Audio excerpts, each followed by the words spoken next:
तो good morning students. और पिछली वीडियो में हमने आपको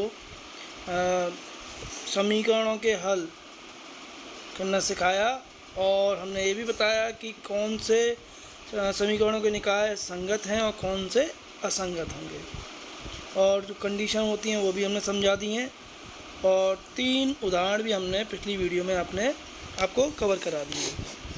मैं उम्मीद करता हूँ, आशा करता हूँ कि आपने वो वीडियो अच्छी तरह से देख ली होगी और सवाल कैसे किए जाते हैं वो भी समझ लिया होगा। तो आज उसी क्रम में अगली वीडियो लेके आए हैं आपके सामने, जिसमें हम आपको प्रश्नावली 4.6 के कुछ सवाल हल कराएंगे। तो आइए देखिए, ज़्यादा वार्तालाप न करते हुए हम अपनी वीडियो को आगे बढ़ाते हैं। तो देखिए, इसमें जो पहला सवाल है उसके लिए निर्देश दिया हुआ है, निर्देश है देखिएगा। तो देखिएगा, ये हम देखते हैं प्रश्नावली 4.6 में निर्देश दिया हुआ है। प्रश्न संख्या 1 से लेकर 6 तक के लिए देखिए दिया गया है। क्या दिया गया है? निम्नलिखित प्रश्नों में समीकरण निकायों को संगत अथवा असंगत के रूप में वर्गीकरण कीजिए। तो हमने आपको पिछली वीडियो में समझाया है कि संगत निकाय कौन से होते हैं और असंगत निकाय कौन से होते हैं, क्या उसकी कंडीशंस होती हैं। तो आइए इस प्रश्न को हल करते हैं। इसमें समीकरण निकाय में दिया गया है। प्रश्न संख्या 1, x + 2y = 2 और 2x + 3y = 3।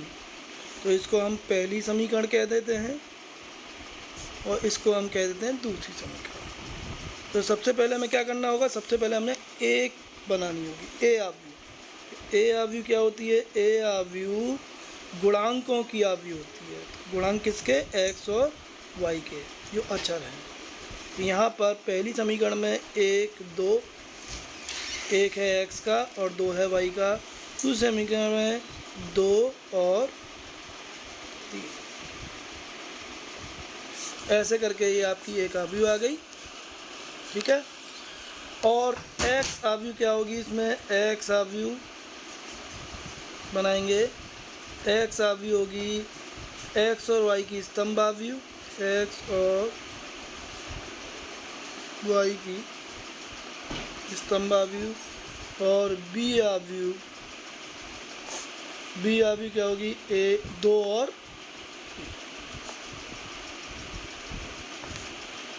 3।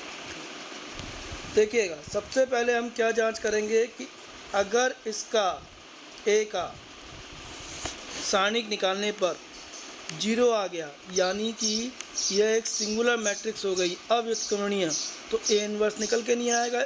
उस केस में हम फिर एडजॉइंट A भी निकालते हैं। लेकिन यदि इसका मान, A का मान यानी कि सारणिक A का मान 0 के बराबर नहीं आया तो निकाय संगत होगा। हम उसको हल नहीं करेंगे क्योंकि संगत और असंगत की बात कर रहा है। हल आगे के प्रश्नों में हम करेंगे। तो आइए देखिए, यदि हम डिटर्मिनेंट A यहीं निकाल लेते हैं, डिटर्मिनेंट A,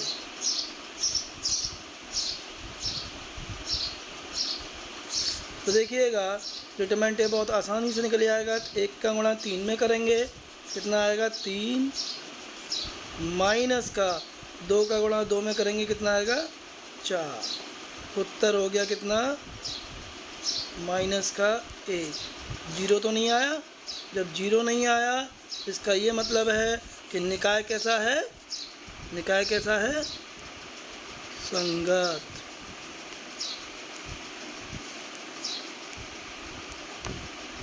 कैसा है निकाय? संगत। समझ में आ गया? तो डिटरमिनेंट A जो है 0 के बराबर नहीं आ रहा है। चलिए अगले सवाल की ओर चलते हैं। देखिए अगला सवाल है यह, प्रश्न संख्या 3। इसमें दिया है कि x + 3y = 5। पहली समीकरण डाल दीजिए इसको। और 2x + 6y = 8, यानी कि 2x + 6y = 8। तो इसको हमने डाल दिया दूसरी समीकरण। ठीक है, इसमें भी यही करना है हमको, केवल वर्गीकृत करना है कि संगत निकाय है या नहीं। तो देखिएगा, सबसे पहले A निकाल लें। A निकाल लेते हैं हम। तो देखो A बनेगा 1, 3 क्योंकि पहली समीकरण में x का गुणांक 1 है और y का गुणांक 3। ऐसे ही 2 और 6, ये आपकी a अवयव आ गई। ठीक है, अब इसके बाद x आप बना लेंगे, x होगी स्तंभ अवयव किसकी, x और y की, क्योंकि z इसमें है ही नहीं। और ऐसे ही b निकाल लेंगे तो b में केवल 2 ही आएंगे और ये भी एक स्तंभ अवयव आएगी, 5 और 8। ठीक है, अब यहाँ यदि हम इसका सारणी निकालते हैं, a का सारणिक निकालते हैं, डिटर्मिनेंट a, तो देखिए कितना आएगा। 1 का गुणा 6 से किया, 6 आया, माइनस 3 दूनी 6, यानी कि कितना हो गया, 0। जब ये 0 आ गया तो अभी हम नहीं कह सकते कि ये संगत है या असंगत।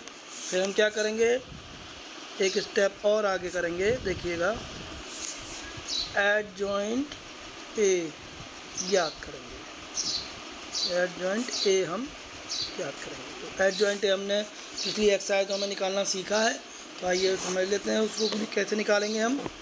तो यहाँ पर हम देखेंगे कि एडजॉइंट ए के लिए हमें सबसे पहले कोफैक्टर निकालने पड़ेंगे। तो पीछे जाके देखते हैं कि क्या क्या आएंगे।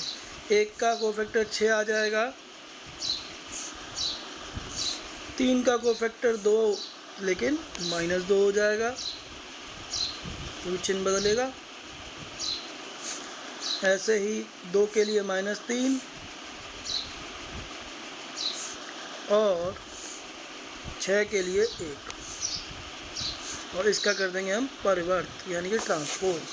तो यहाँ पर हम देखें तो ये कितना आ जाएगा बेटा, देखिए एडजॉइंट ए आ गया आपका 6 माइनस का 2 माइनस का 3 और 1, ये आपका एडजॉइंट ए। अब क्या करना है, एडजॉइंट ए इंटू बी निकालना है, यानी गुणा करना है हमें एडजॉइंट ए और बी का। तो एडजॉइंट ए तो आपने निकाल रखा है, 6 माइनस का 3 माइनस का 2 और 1, और 5 और 8। देखिए एक बार देख लेते हैं, हाँ 5 और 8 भी था, 5 और 8, इसको हमें हल करना है। यदि यह 2 कंडीशन इसमें लिखवाई गई थी, स्थिति 2 थी, तो इसको हम निकालते हैं कि यदि एडजॉइंट ए इंटू बी 0 आ गया तो संगत कहलाएगा, 0 के बराबर नहीं आया तो असंगत कहलाएगा। देखिए निकालते हैं इसको। देखिए 6 का गुणा 5 से करें 30, 30 माइनस 24 कितना आया, 6। ऐसे ही -10 और प्लस का 8 माइनस का 16। तो ये जो मान आया ये 0 के बराबर यानी कि ओ के बराबर नहीं है। ठीक है, इसका मतलब ये असंगत है। क्या है ये, असंगत।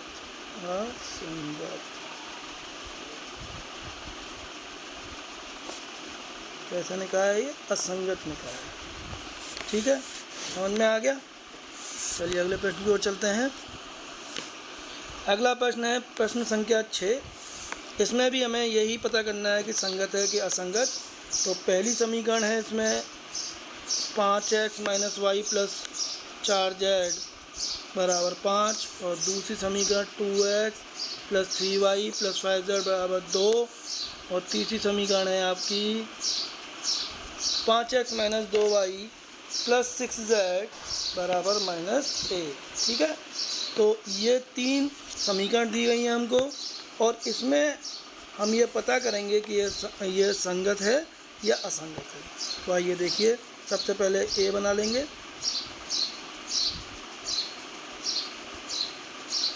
देखो पहली जगह में 5 माइनस 1 और 4, दूसरी में 2 3 और माइनस का।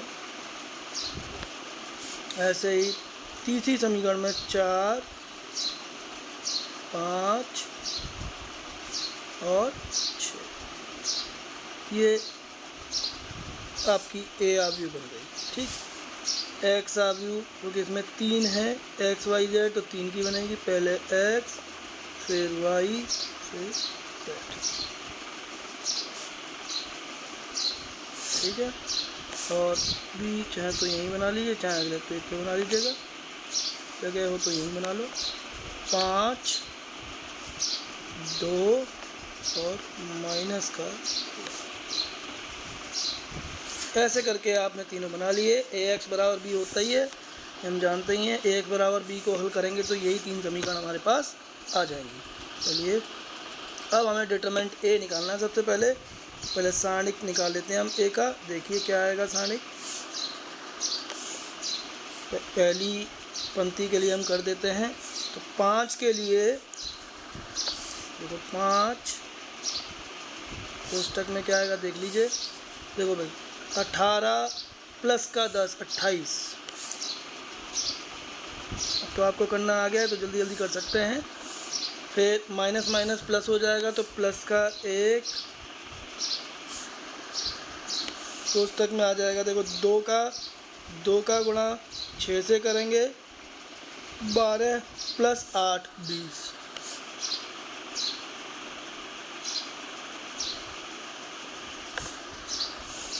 चार के कोष्टक में देखिए, फिर इसका इससे तो 10 माइनस 12, 10 माइनस 12 माइनस का 2। तो यहाँ पर ये हो गया 140 प्लस का 20 और माइनस का 8, कुल मिला के 152 आ गया, और जो कि 0 के बराबर नहीं है। तो निकाय कैसा होगा? संगत, क्योंकि केवल हमें इसमें संगत और असंगत के बारे में बताना है, हल नहीं करना है। ठीक है, तो निकाय कैसा है? इसमें संगत है। ठीक, तो इस तरीके से सवाल होने हैं बेटा, और आगे भी जो सवाल आ रहे हैं उसमें हम हल करेंगे, पूरा हल करेंगे। संगत और असंगत नहीं बताएंगे, उसमें पूरा का पूरा हल करेंगे। देखिए कैसे होंगे वो सवाल। देखो इसमें भी देखिएगा, निर्देश दिया गया है प्रश्न संख्या 7 से 14 तक के लिए। निम्नलिखित प्रश्नों में प्रत्येक समीकरण निकायों को आव्यूह विधि यही विधि है जिसमें हम ए एक्स बराबर बी रखते हैं और एक्स बराबर ए इनवर्स बी, और ए इनवर्स हम आव्यूह की मदद से निकालते हैं, जिसका जो है रिजल्ट है एडजॉइंट ए बटे डिटर्मिनेंट ए। ठीक है, से हल कीजिए। तो देखिएगा पहला क्वेश्चन है 2/2 का, एक्स और वाई हैं। तो प्रश्न संख्या 7 हम करा रहे हैं, ध्यान दीजिएगा। तो पहली समीकरण से मान लीजिए और दूसरी समीकरण से मान लीजिए। ठीक है, अब इसमें देखिएगा ए निकालेंगे हम। ए पहली समीकरण 5 2, ठीक है, दूसरी में 7 3, ए बन गया। फिर एक्स बनाइए, एक्स में एक्स और वाई, और आपका बी बना लेंगे आप, तो बी आ जाएगा 4 और 5। इस तरीके से आपने ए एक्स बराबर बी निकाल लिया। अब सारणी निकाल दीजिए ए का। तो चेक तो पहले ही करना पड़ेगा हमको कि अगर निकाय असंगत है तो कोई हल नहीं आता है। ठीक है, हालांकि इसमें तो एक आ रहा है क्योंकि ये हो गया 15 और ये हो गया माइनस का 14, तो रिजल्ट आ गया कितना? ए, जो कि 0 के बराबर नहीं। निकाय तो संगत है, ये तो क्लियर हो गया, निकाय संगत है और एक हल आएगा इसका। तो आइए देखिए हल कैसे निकालेंगे। एडजॉइंट ए निकालेंगे अपन। एडजॉइंट ए को फैक्टर निकालते हैं ए के। 5 के लिए 3, 2 के लिए -7, ठीक है, 2 के लिए -7, 7 के लिए -2 और 3 के लिए 5। इसका कर देंगे परिवर्त, तो एडजॉइंट ए आपका ज्ञात हो जाएगा, निकल आएगा 3 -7 -2 और 5। ठीक है, ये आपका एडजॉइंट ए आ गया। अब ए इन्वर्स भी निकल आया हमारा। ए इन्वर्स कितना आएगा, देखिए एडजॉइंट ए बटे डिटर्मिनेंट होता है और डिटर्मिनेंट इसमें 1 आया है हमारा, तो सीधे सीधे 1/1 एडजॉइंट का मान रख दीजिए। 3 -2 आ चुका है, -7 आएगा और 5। यही आपका ए इन्वर्स आ गया भाई। क्या 3 -2 -7 और 5। ठीक है, अब इसके बाद हम क्या करेंगे, इसके बाद हम सॉल्यूशन निकालेंगे। और ये देखिए, हम जानते हैं कि x बराबर क्या होता है, ए इन्वर्स बी, है ना। x बराबर ए इन्वर्स बी होता है। ए इन्वर्स हमने निकाल रखा है। ए इन्वर्स कितना निकाला हमने, देखिए ए इन्वर्स पीछे देख लेते हैं। 3 -2 -7 और 5। ठीक है, और बाकी हमने जो निकाला था बी क्या है हमारा, बी है इसमें 4 और 5, 4 और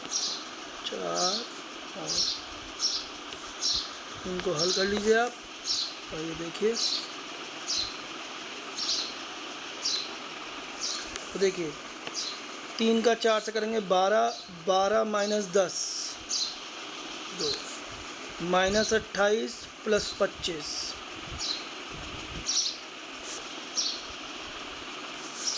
x का मान आ गया ये 2 और -3, यानी कि x y का जो मान आया वो आया 2 और -3। x का मान कितना हो गया 2 और y का मान कितना हो गया -3। यही इसका आंसर। ठीक है, आगे समझ में। हल करना कोई ज़्यादा मुश्किल काम नहीं है, बहुत ही आसान सवाल है। बस आप अच्छी तरह से ध्यानपूर्वक करते रहिए, सवाल का उत्तर बिल्कुल सही आएगा। ठीक है, चलिए अगले सवाल की ओर चलते हैं। अगला सवाल 10वां सवाल है। तो इसमें भी 2 समीकरण दी गई हैं। समीकरण निकाय 2 का है, x और y इसमें अचर हैं। बिल्कुल सेम सवाल है जैसे हमने अभी किया है, उसी तरीके का सवाल है। तो आइए देखिए किस तरीके से होगा। पहली समीकरण 5x + 2y = 3 और दूसरी समीकरण है 3x + 2y = 5। बिल्कुल उसी तरीके से हल होगा। सबसे पहले a बना लीजिए आप,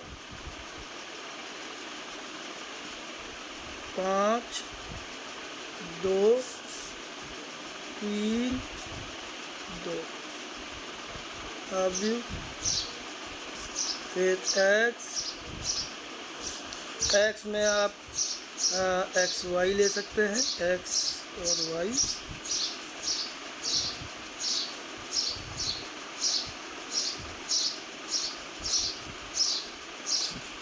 और b आपने देख लिया 3 और 5, 3 और 5। ठीक है, और डिटर्मिनेंट a आप निकाल लें। तो डिटर्मिनेंट हो जाएगा, देखो 10 - 6, 10 - 6 यानी कि 4, नॉट इक्वल्स टू 0। संगत होगा ये निकाय, संगत तो है। अब इसको हल करना है हमको। तो आइए देखिए, सबसे पहले एडजॉइंट निकालेंगे। एडजॉइंट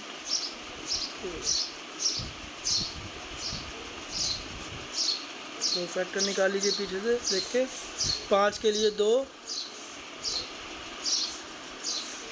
2 के लिए -3, 3 के लिए -2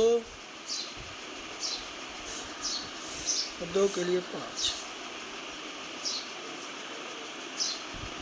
इसका ट्रांसपोज कर देंगे, परिवर्त कर देंगे, ये हो जाएगा 2 -3 और -2 और 5।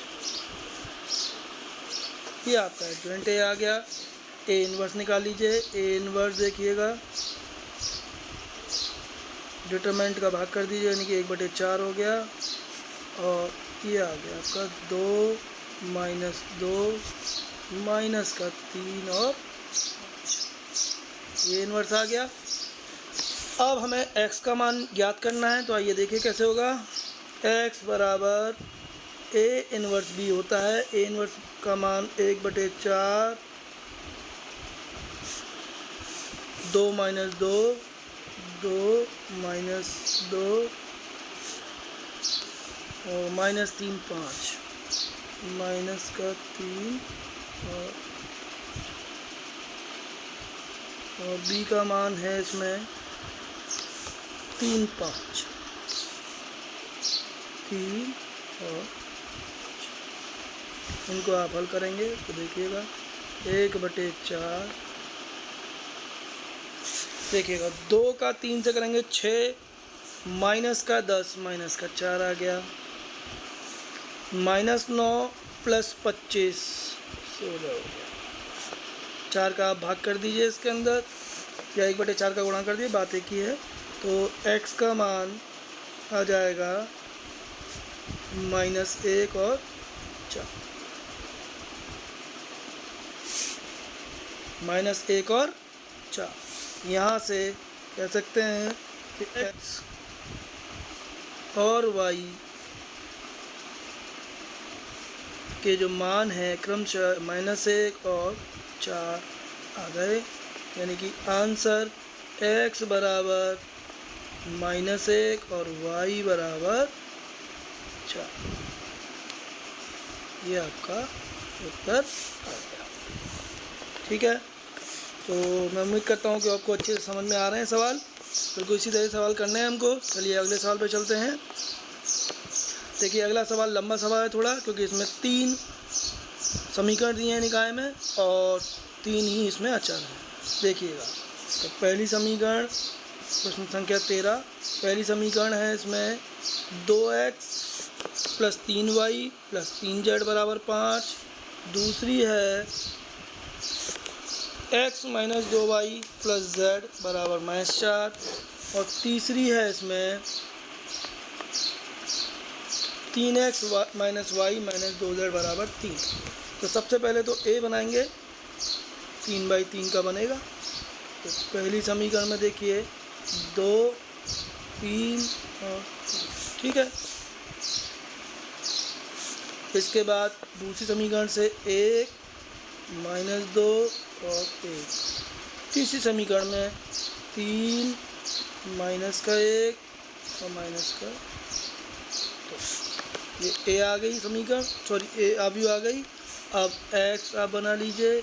x का मान हो जाएगा x y और z, एक स्तंभावी होगी। b भी एक स्तंभावी होगी, इसमें मान आ जाएंगे 5 माइनस का 4 और 3। ठीक है, ये मान आ गए। अब इसमें सबसे पहले डिटरमिनेंट हम चेक कर लेते हैं, सारणिक चेक कर लेते हैं कि a का सारणिक क्या आ रहा है।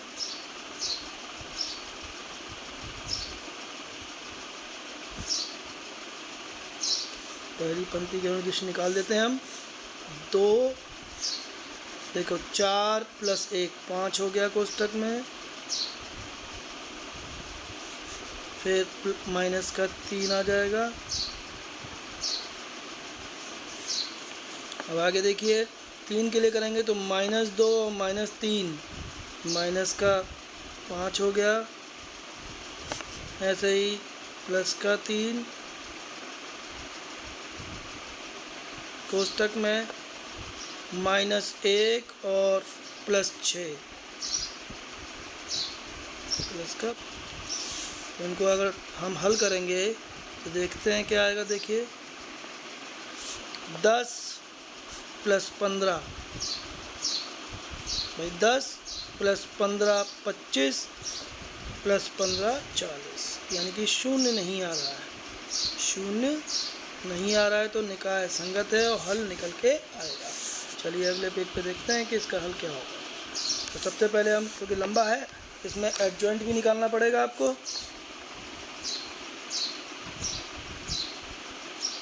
देखिए एडजॉइंट ए,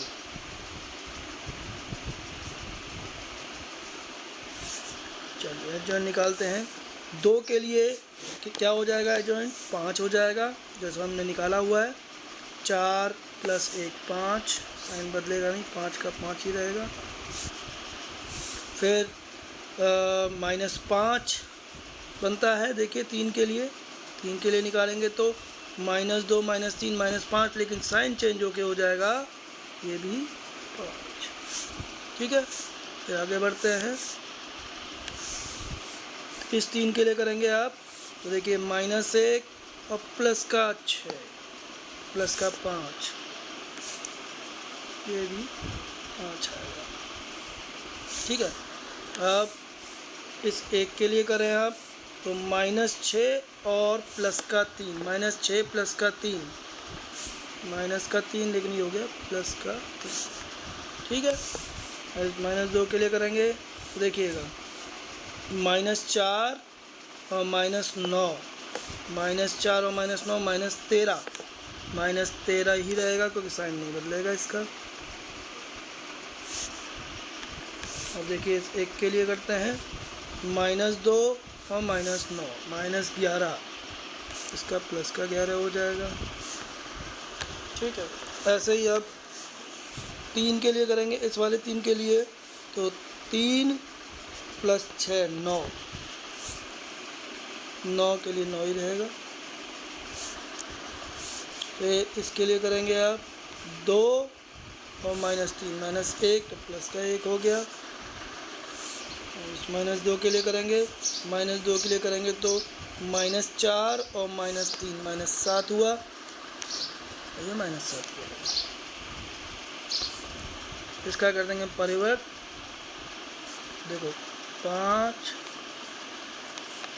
5 और 3 माइनस का 13 11 और 9 1 माइनस का 7।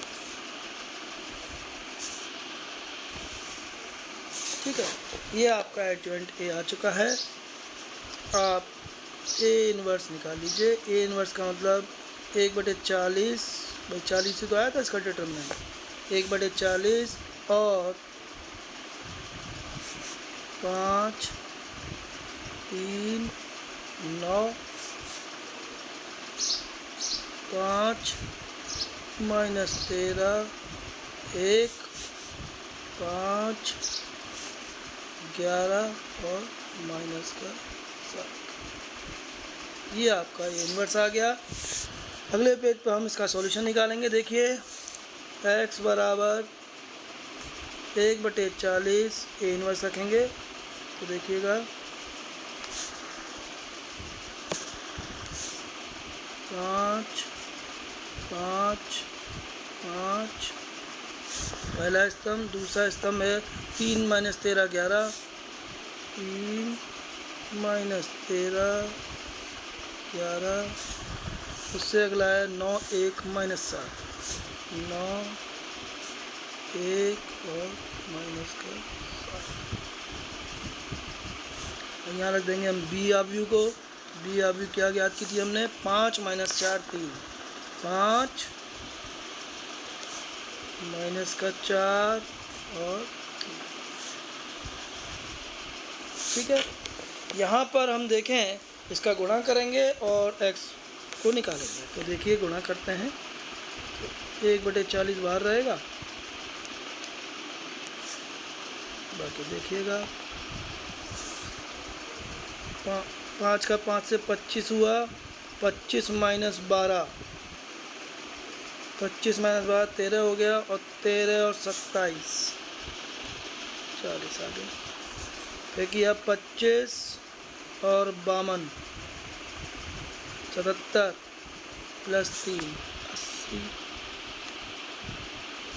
फिर किया 25 और माइनस 44 माइनस 19 और माइनस 21 माइनस का 40। 1/40 का आपने गुणा कर दिया अंदर, तो ये x बराबर आ जाता है 1 2 और माइनस का 1, यानी कि x का मान 1, y का मान 2 और z का मान माइनस का 1। यही आपका आंसर आ गया। तो देखिए ये सवाल हमने यहाँ तक समझा दिया आपको, अच्छे से आपके समझ में आ गया होगा। चलिए अगले सवाल की ओर चलते हैं। देखिए सवाल अंतिम सवाल है ये प्रश्नावली का। देखिए इसके बाद आपको ही करने हैं सारे क्वेश्चन, इसी तरीके से हो जाएंगे सारे सवाल। जिस तरीके से समझाएं उससे अच्छे से समझ के आप करिएगा, सभी सवाल हो जाएंगे। देखिए प्रश्न संख्या 16 को हम देख लेते हैं। इसमें समीकरण नहीं दिए हैं लेकिन हमें बनाने को कहा है। देखिए क्या कहा है, 4 किलोग्राम प्याज, 3 किलोग्राम गेहूँ और 2 किलोग्राम चावल का मूल्य कितना है, 60 रुपये। ठीक है, तो आइए देखते हैं, बना भी लेते हैं। तो देखिए इसका हल कैसे होगा।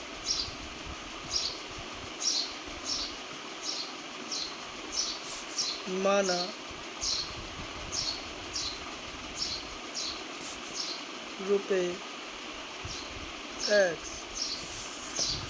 पहले क्या है, प्याज गेहूँ चावल, रुपये x प्रति किलो प्रति केजी क्या है, प्याज।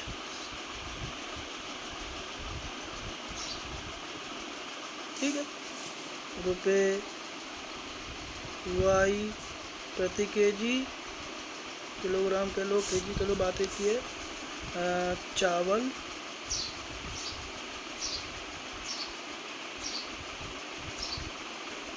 और रुपये z पर केजी क्या है, गेहूँ।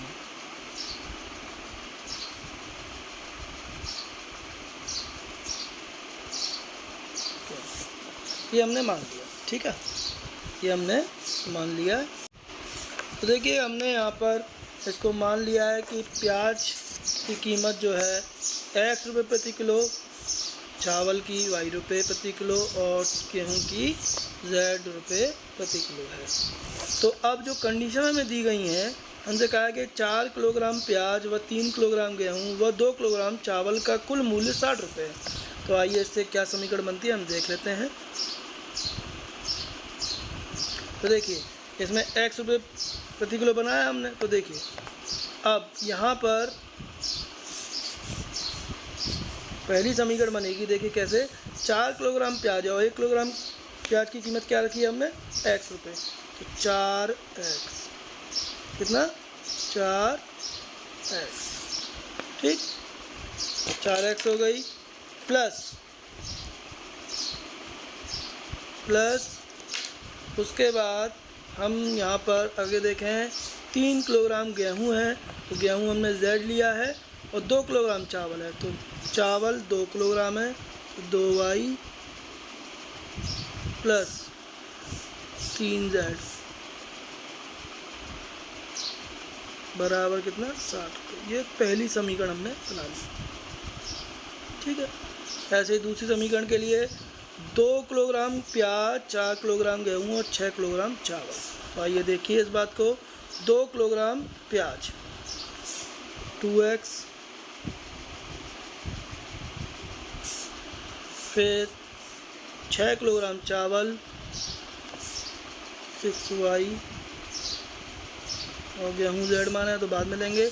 गेहूँ है हमारा 4 किलोग्राम तो 4z और कुल मिला के कीमत कितनी है, इन तीनों की कीमत दी हुई है 90 रुपये। तो कितना आ गया, 90। देखिए 2x plus 6y plus 4z बराबर 90 आ चुका है। अब दूसरी समीकरण हम बनाएंगे, तो सॉरी दूसरी बना ली, तीसरी बनाएंगे। अब तीसरी में देखते हैं 6 किलोग्राम प्याज 6x प्लस 2 किलोग्राम और 3 किलोग्राम चावल। तो 2 किलोग्राम गेहूँ होगा, क्योंकि यहाँ पे गेहूँ लिखना भूल गए, और 3 किलोग्राम चावल। तो 3 किलोग्राम चावल और 2 किलोग्राम क्या है इसमें, गेहूँ। इन तीनों की कीमत इसमें दी गई है 70 रुपये। कितनी? 70। यहाँ 70। इस तरीके से तीनों समीकरण हमारी बन गई, निकाय आ गया हमारा। सबसे पहले हम ए बनाएंगे, तो आइए देखिए कैसे बनेगा ये।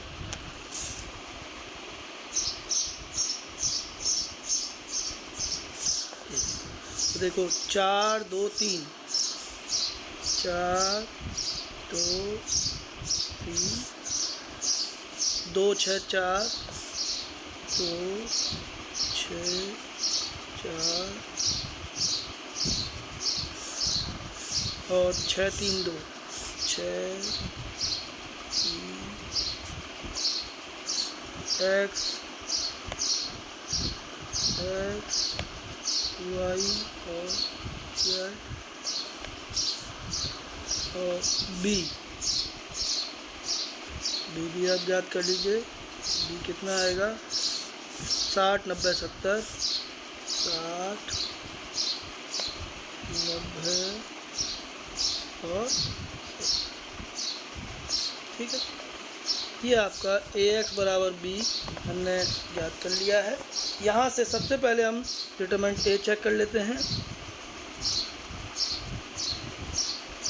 पहली पंक्ति का निर्देश हम निकाल रहे हैं। तो 4 के लिए 12 माइनस 12 0 हो गया, फिर माइनस 2 के लिए करेंगे तो 4 माइनस 24 माइनस का 20 हो गया,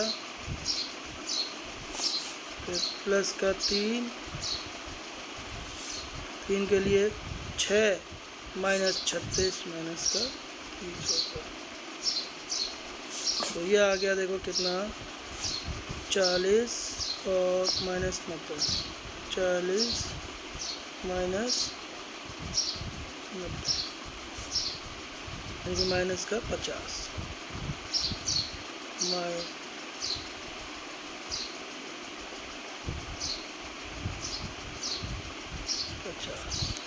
ठीक है, माइनस 50 आ गया, 0 के बराबर नहीं है। ठीक है, तो संगत होगा। चलिए अब आगे देखें। अब हमें एडजॉइंट ए निकालना होगा। तो ये देखिए एडजॉइंट ए,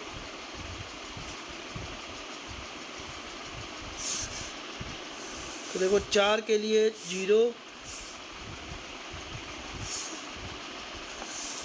2 के लिए करेंगे कोफैक्टर निकालेंगे, सखंड निकालेंगे 2 के लिए, तो ये आ जाएगा कितना, माइनस 20, लेकिन प्लस 20 हो जाएगा।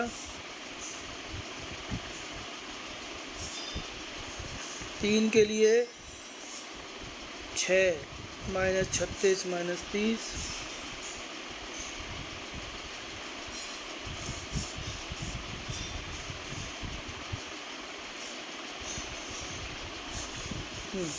अब इस 2 के लिए निकालेंगे तो ये हो जाएगा 4 माइनस 9 माइनस 5 का प्लस 5, फिर 6 के लिए निकालेंगे 8 माइनस 18, 8 माइनस 18 माइनस 10,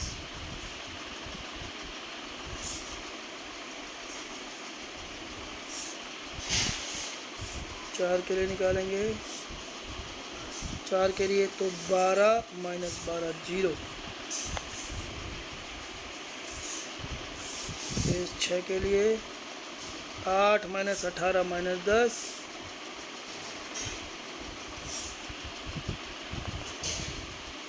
3 के लिए निकालेंगे 16 माइनस 6, 10 आता है लेकिन माइनस 10 ही आएगा, साइन चेंज होना ही है।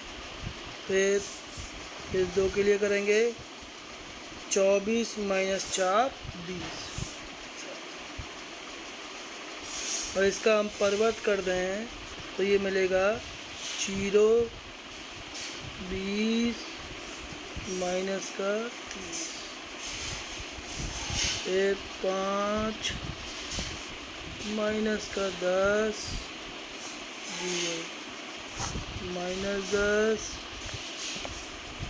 -10 और 30।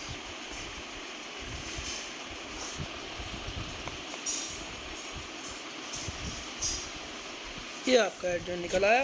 अब हमें ए इनवर्स ज्ञात करना है, तो ए इनवर्स के लिए हम जानते हैं डिटरमिनेंट ए कितना आया था हमारा -50, यानी कि माइनस का 1/50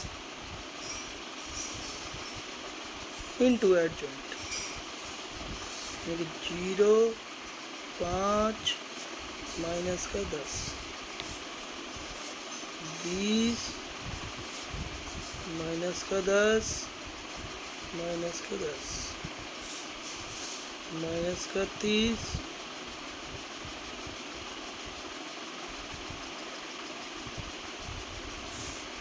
0 और 30। ये आपका इनवर्स है। अब x का मान यानी कि XYZ प्याज की, चावल की, गेहूं की कीमत निकालनी है, तो उसके लिए हमें x का मान चाहिए। और x के लिए हम क्या करेंगे, x के लिए हम माइनस का 1/50 यानी कि ए इनवर्स जो निकाला वो रखेंगे। ए इनवर्स है 0 5 - 10 0 5 माइनस का 10, फिर 20 - 10 -10 20 -10 -10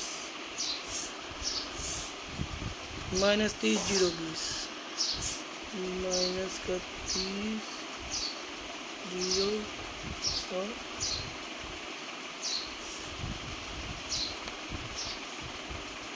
ठीक है। और बी जो हमने याद किया था वो रख दो। बी हमने क्या निकाला था, बी निकाला 60 90 70 60 90 70 60 90 और 70। तो आइए इनको हम हल कर लेते हैं। माइनस का 1/50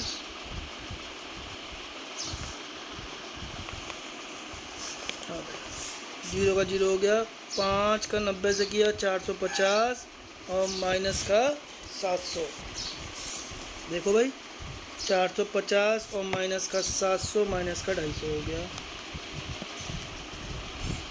माइनस का 250। ठीक है। फिर ऐसे ही दूसरा निकालेंगे तो 20 का 1200 माइनस 900 माइनस 700। भाई 6 दूनी 12 1200 ये हुआ, माइनस का 900 और माइनस का 700, तो 1200 में से 1600 कट गया, माइनस का 400।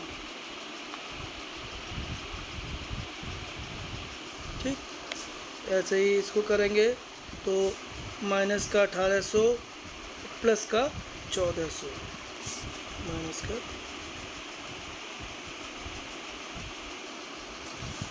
-1/50 का गुणा कर दिया, तो x का मान यानी कि x y और z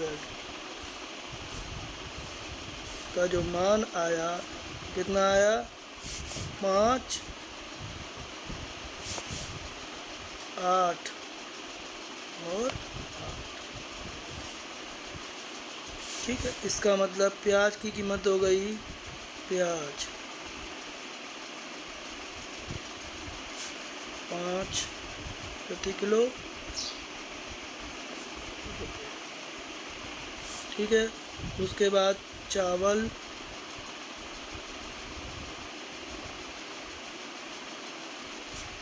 ₹8 प्रति किलो।